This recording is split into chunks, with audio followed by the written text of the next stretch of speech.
નમસ્કાર મિત્રો, સ્વાગત છે તમારું યુનિવર્સિટી સ્ટડી પોઈન્ટ યુટ્યુબ ચેનલના એક નવા વિડીયોમાં। મિત્રો, આજના આ વિડીયોની અંદર આપણે ડિજિટલ ગુજરાત સ્કોલરશિપ જે રાજ્ય સરકાર દ્વારા આપવામાં આવે છે એના નિયમોમાં ખૂબ જ મોટા ફેરફારો કરવામાં આવ્યા છે।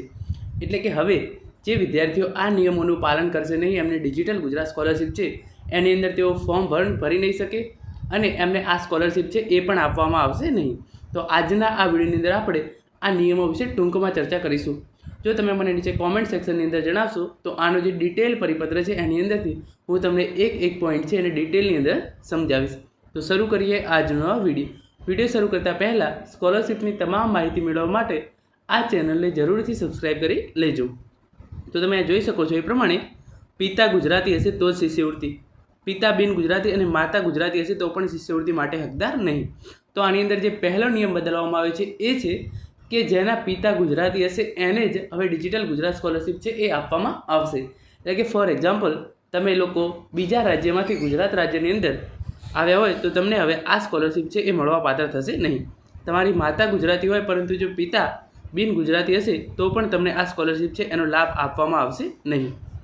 એના પછી જે બીજા અમુક નિયમો ફેરફાર કરવામાં આવે છે એ હું તમને કહી દઉં તો સરકારી સ્કૂલોમાં ધોરણ 1 થી 10માં ભણતા વિદ્યાર્થીઓને રાજ્ય સરકાર દ્વારા આપવામાં આવતી શિષ્યવૃત્તિના નિયમોમાં ધર્મક ફેરફાર કરવામાં આવ્યા છે।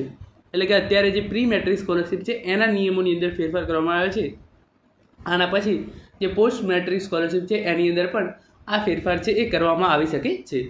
એટલે કે તમે ધોરણ 1 થી 12ની અંદર અભ્યાસ કરતા હોય, કોલેજ કે ઉચ્ચતર અભ્યાસ કરતા હોય, હવે તમામ વિદ્યાર્થીઓ માટે જે આ નિયમો છે એ ટૂંક સમયથી જ લાગુ થઈ જશે। એટલે કે હવે તમારા પિતા જો ગુજરાતી હશે તો જ તમને આ સ્કોલરશિપ મળશે। તમે જોઈ શકો છો 80% બાળકો શિષ્યવૃત્તિથી બાકાત થવાનો ભય, જે બીજા રાજ્યમાંથી આવેલા હોય અને જે બીજી ભાષા બોલતા વિદ્યાર્થીઓ છે, ઘણા બધા જે 80% જેટલા વિદ્યાર્થીઓ છે જે અમદાવાદ અને વગેરે વિસ્તારમાં રહે છે, એઓ બહારના રાજ્યમાંથી આવે છે અને ગુજરાત રાજ્યની અંદર ભણે છે।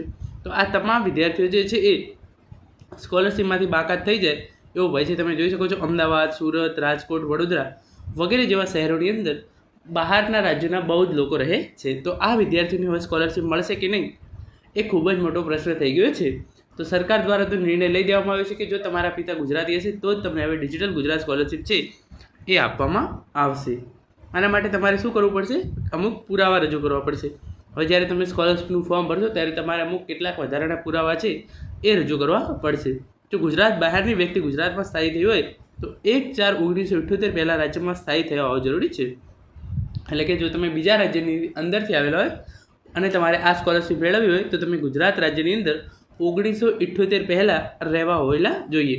અને એના માટે પિતાનું શાળા છોડ્યાનું પ્રમાણપત્ર, જાતિના દાખલામાં શિડ્યુલ કાસ્ટ અને શિડ્યુલ ટ્રાઇબલ માટેનો દાખલો, એટલે કે જાતિના દાખલા, 1.5 લાખ માટેની આવક મર્યાદાવાળો આવકનો દાખલો, રેશનિંગ કાર્ડમાં બાળકનું નામ, પછી આધાર કાર્ડ લિંક કરાયેલું હોવું જરૂરી છે, એક્ટિવ ખાતું અને બાળકની શાળામાં 80% હાજરી હોવી જરૂરી છે।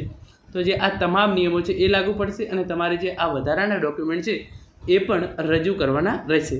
તો મિત્રો, આ હતો આજનો વિડીયો જેની અંદર આપણે સ્કોલરશિપના 1-2 નિયમો બદલાયા છે એના વિશે ચર્ચા કરી છે। જો તમારે આની અંદર ડિટેલની અંદર માહિતી જોઈતી હોય કે કયા કયા નિયમો છે એ બદલાયા છે તો તમે નીચે કોમેન્ટ કરીને જણાવજો। આનો જે ઓફિશિયલ પરિપત્ર છે એમાંથી તમને હું ઇન્ફોર્મેશન છે એ વાંચીને સમજાવીશ।